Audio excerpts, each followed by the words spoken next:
நம சிவாய. ஓம் நம சிவாய.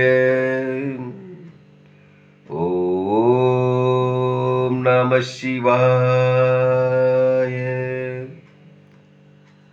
அன்பான சிவ அன்பர்களே, கடந்த நாட்களில் நம்ம சிவபெருமானுடைய தேவார பாடல் பெற்ற ஆலயத்தை பற்றி ஒவ்வொன்றா அது சிறப்பு வரலாற்றையும் நான் உங்களுக்கு வழங்கிட்டு வரேன்.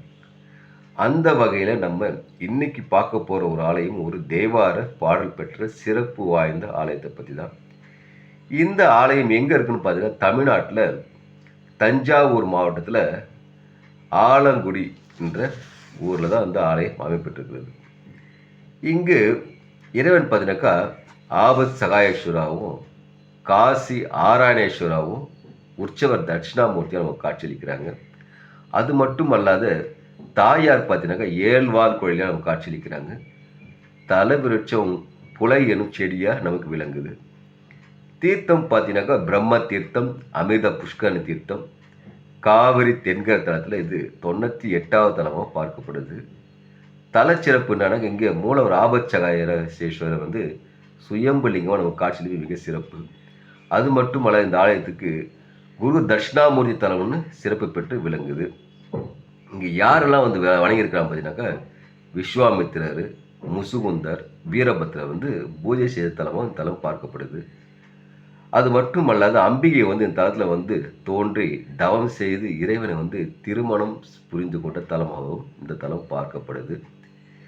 சிவபெருமானுடைய தேவார பாடல் பெற்ற 274 தலத்தில் இது 161வது தலமாகவும் பார்க்கப்படுது. இங்கே பார்த்தீங்கன்னா சுந்தர் சிலையில் வந்து அம்மை தழும்பு இருப்பு இன்றளவு காண முடியுது. சோழர்களால் கட்டப்பட்ட ஆலயமாகவும் இந்த ஆலயம் அமைப்பெற்றுகிறது. இப்போ இந்த ஆலயத்தில் தல வரலாறு. ஒரு முறை சுந்தரர் வந்து இந்த ஆலயத்துக்கு வர்றாரு.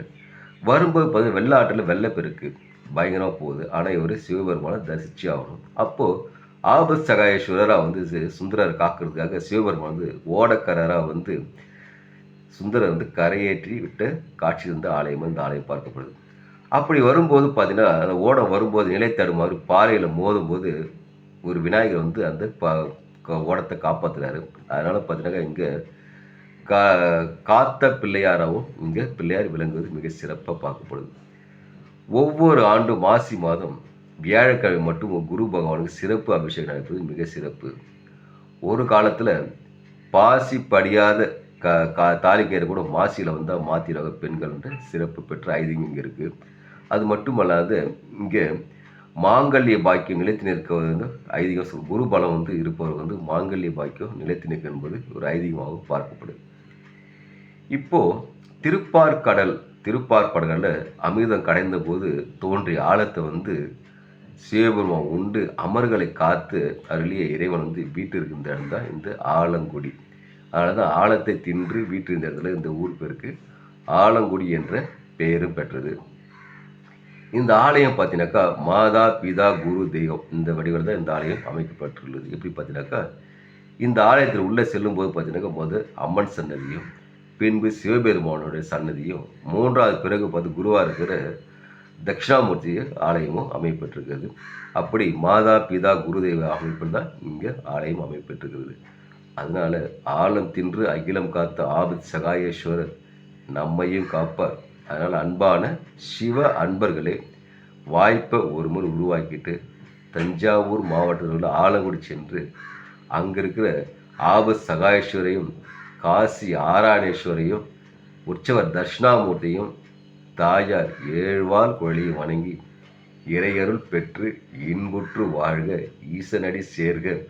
ஓம் நமச்சிவாய வாழ்க, நாளந்தால் வாழ்க, இமை பொழுதும் என் நெஞ்சில் நீங்காத தாள் வாழ்க, வாழ்க வாழ்க. ஓம் நமச்சிவாய, ஓம் நமச்சிவாய, ஓம் நமச்சிவாய. அன்பையை விதைப்போம், அன்பையை அறுவடை செய்வோம். ஓம் நமச்சிவாய.